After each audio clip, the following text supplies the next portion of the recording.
Hello et happy Monday! On se retrouve pour le tirage de la semaine et aujourd'hui je te propose d'aller découvrir comment développer ton potentiel d'âme. En gros, on est tous là pour une raison, on est tous là pour développer quelque chose et ton âme, elle le retient en elle ou elle a en elle ce potentiel qui des fois n'est pas exploité ou n'est même pas euh, pris en conscience, si je peux dire. Et donc du coup aujourd'hui, on va aller voir comment aller développer ce potentiel, comment aller le rencontrer, comment le découvrir.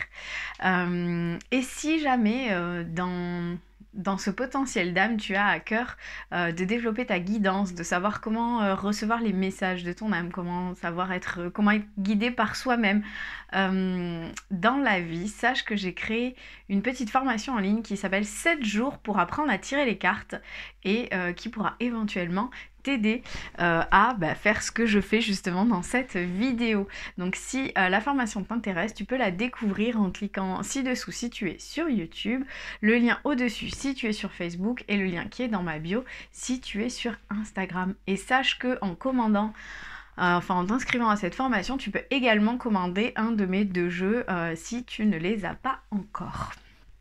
Alors, je t'invite à respirer profondément pour ce tirage de la semaine. Donc tu peux fermer les yeux si tu le souhaites et si tu le peux.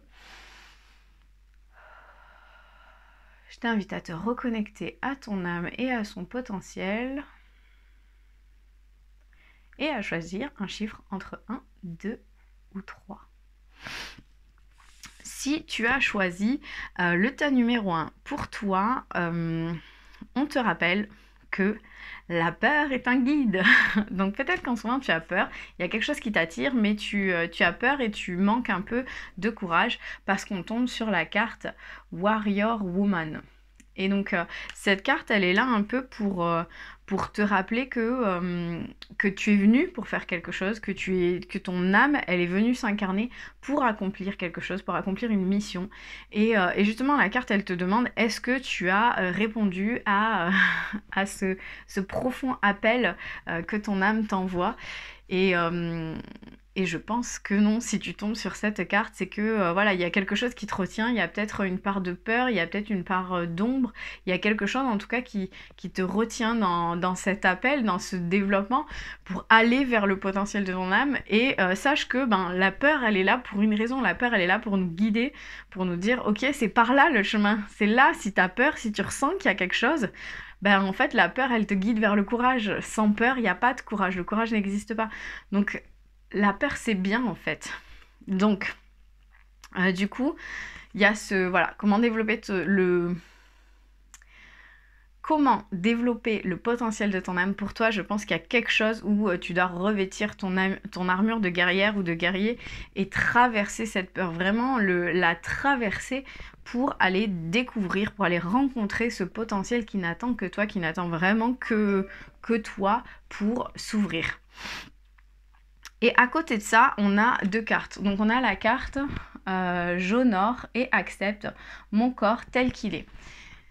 Donc là, il y a quelque chose, je pense, en lien avec toi-même. Peut-être que tu as du mal à t'accepter, peut-être que tu as du mal à t'aimer, peut-être que tu te sens pas assez, tu te sens trop peu, tu te sens pas à la hauteur. Et donc du coup, ça fait partie des choses peut-être qui te bouffent et qui te retiennent dans ce développement de toi-même, dans le développement de ton potentiel, de ton âme, de ton cœur, de ton corps. Il y a quelque chose de l'ordre de l'acceptation de soi et de qui tu es et de ce que tu peux faire qui fait que du coup tu n'arrives pas à avancer vers ce développement. Et à côté de ça, le message de ton âme, c'est d'aimer. Donc c'est aussi en lien. Je vais te lire la carte. Ouvre ton cœur, ressens l'amour t'envelopper entièrement. Accueille cette chaleur qui se réveille au milieu de ta poitrine. Laisse-la te réchauffer, s'embraser et t'ouvrir à la beauté de chaque instant. Donc en gros, on rejoint les 2 cartes. C'est-à-dire qu'il y a un truc où il faut que tu arrives à aimer la vie telle qu'elle est, à t'aimer tel que tu es, à aimer tout ce qui est, peu importe ce qui se passera demain, et justement à t'ouvrir à la beauté du moment, en fait, de ce qui est de l'instant présent et pas de ce qui éventuellement sera et ce qui te fait peur.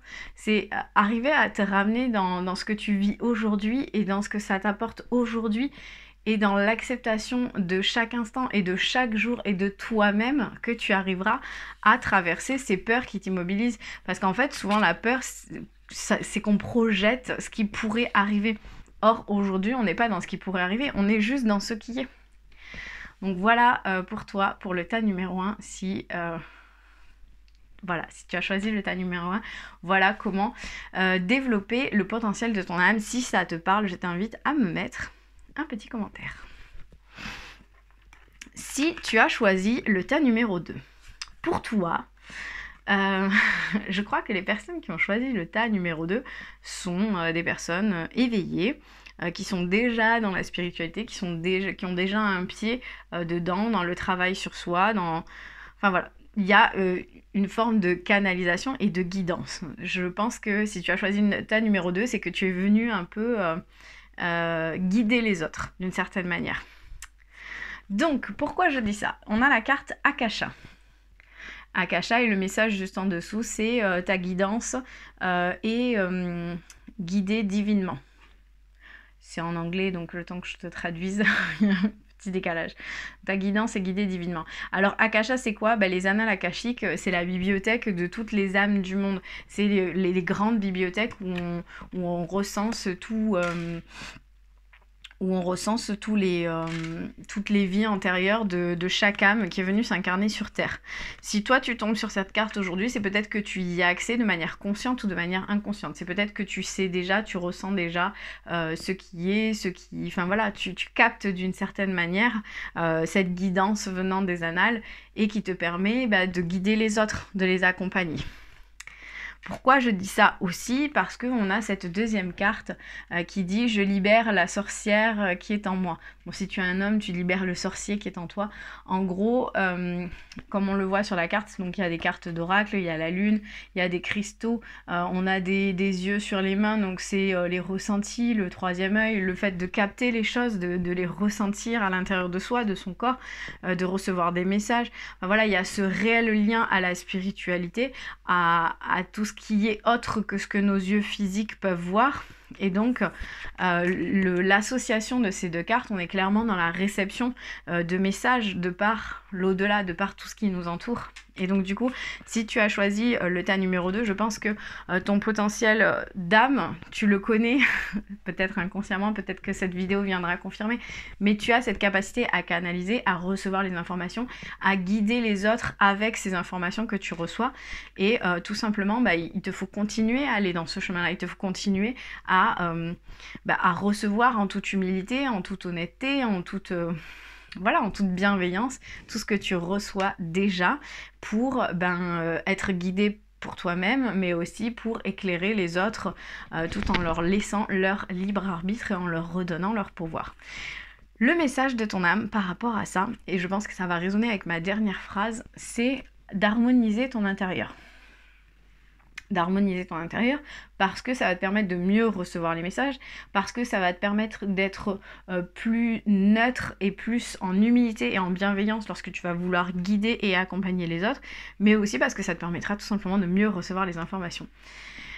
La carte te dit, pour rayonner à l'extérieur, il faut que tu rayonnes, que tu vibres, que tu pulses à l'intérieur. Fais de la place dans ta vie, dans ta tête, dans ton foyer, dans tes relations et libère-toi pour retrouver l'harmonie.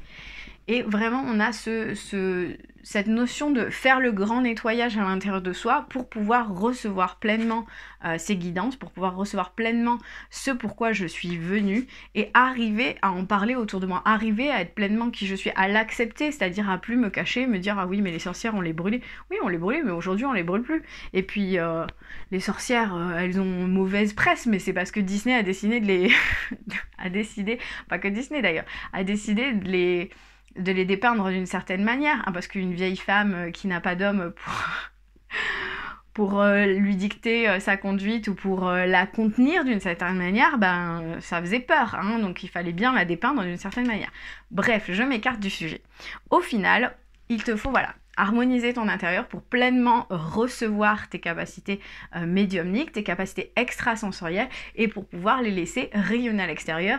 Et de cette lumière, tu pourras guider et accompagner les autres. Donc voilà pour le tas numéro 2, qui était un peu long si tu as choisi le tas numéro 2. Si tu as choisi le tas numéro 3, pour toi on a quelque chose qui est similaire au tas numéro 2, on est toujours dans je suis venu apporter la lumière sur Terre d'une certaine manière, mais on est moins avancé, c'est-à-dire que pour toi tu es peut-être en éveil spirituel, tu commences peut-être à te poser des questions, tu sens qu'il y a quelque chose d'autre mais tu sais pas vraiment quoi, et t'essayes d'avancer, mais voilà, donc pour toi il n'y a pas cette notion de peur qu'on peut avoir dans le premier tas, et on n'est pas aussi avancé que dans le deuxième tas. Pour toi, donc on a la carte du conseil de lumière. Donc on voit sur la carte, il y a des déités, des êtres de lumière, et on a aussi des anges, des maîtres ascensionnés. En gros, ce conseil de lumière, c'est comme la Haute Académie ou... Enfin voilà, c'est le conseil de lumière qui a au-dessus, qui siège et qui est là un peu pour t'aider, qui est là pour t'aider dans ton éveil, qui est là pour t'aider parce que tu as une mission qui est en lien avec le fait de venir élever la vibration de la Terre, de venir élever les pensées du monde, de venir élever tout simplement la vibration des gens qui sont sur Terre. Et t'as ce côté light bringer, l'apporteur de lumière. Tu vois, c'est un peu comme l'ermite quand il vient avec sa lanterne, il chemine seul, mais il a la lumière, et derrière lui, il y a beaucoup de monde, et en fait, il apporte la lumière, il montre le chemin. Donc toi, tu as une mission qui est quand même assez similaire, de venir apporter la lumière, sauf que soit tu le sais déjà, ou tu le ressens en toi, soit tu le sais pas encore, mais il y a cette chose où tu sens que voilà, tu es là pour faire quelque chose, que ce soit grand, genre immense, ou à ton échelle. En tout cas, il y a ce côté où tu as ce conseil de lumière qui est là en soutien pour t'aider à apporter la lumière sur Terre et tout autour de toi.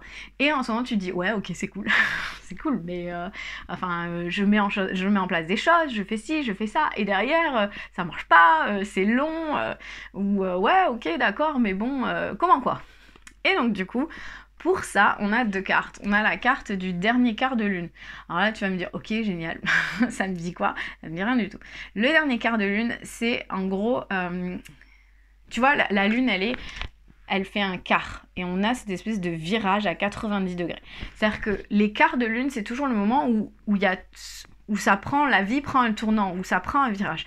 Donc en gros, c'est un peu le dernier quart de lune, ici, c'est un peu comme le dernier virage. C'est-à-dire c'est les derniers efforts. C'est le moment où ça va basculer et où après, il y a la pleine lune. Ça va basculer. Non, en plus, ce dernier quart, c'est après... c'est la nouvelle lune. En fait, ça va basculer et tu vas arriver sur le renouveau. C'est le dernier quart avant de justement de te lancer dans cette nouvelle énergie. C'est le dernier moment où tu vas mettre les derniers changements en place pour être plus aligné avec toi-même, pour être aligné avec ce que tu veux faire sur Terre, pour être aligné avec qui tu veux être. Donc on a cette notion de dernier effort, de dernier moment où tu vas cravacher. Et pour ça, en plus, on a la carte récoltée. Donc tu vois, tu es proche de la récolte. Tu y arrives. Et je vais quand même te lire la carte qui est en lien vraiment avec le dernier quart de lune. Cela fait un moment que tu sèmes et travailles dur pour mener à bien tes projets. Le temps de la récolte est enfin arrivé. Tu vas pouvoir savourer ce moment tant attendu pour lequel tu as tant travaillé. Donc je pense que si tu es en éveil spirituel et que tu as mis des choses en place et que tu fais en sorte que tout se bouge, mais tu sens que c'est lent, tu sais pas pourquoi, mais les choses, elles sont longues à se mettre en place. Et t'arrives pas à comprendre pourquoi c'est aussi long. Sache que tu arrives au bout, que tu peux faire appel à l'aide, tu peux demander directement de recevoir l'aide du conseil de lumière, leur demander leur guidance, leur demander de t'aider dans tout ça, mais tu arrives au bout, tu es là, tu vas enfin soit découvrir, soit comprendre pleinement, soit pouvoir développer à ta hauteur, à ce que tu souhaites, ton potentiel d'âme. Si ça te parle, je t'invite à me mettre un petit commentaire. Donc voilà pour ce tirage de la semaine. J'espère que cela t'aura aidé, éclairé, guidé. Si c'est le cas, n'hésite pas à me le dire en commentaire. Et si tu as envie d'aller plus loin et de recevoir la guidance de ton âme, la guidance de l'univers, sache qu'il y a cette petite formation qui t'attend, 7 jours pour apprendre à tirer les cartes. Je te souhaite une magnifique journée et je te retrouve lundi prochain. À bientôt.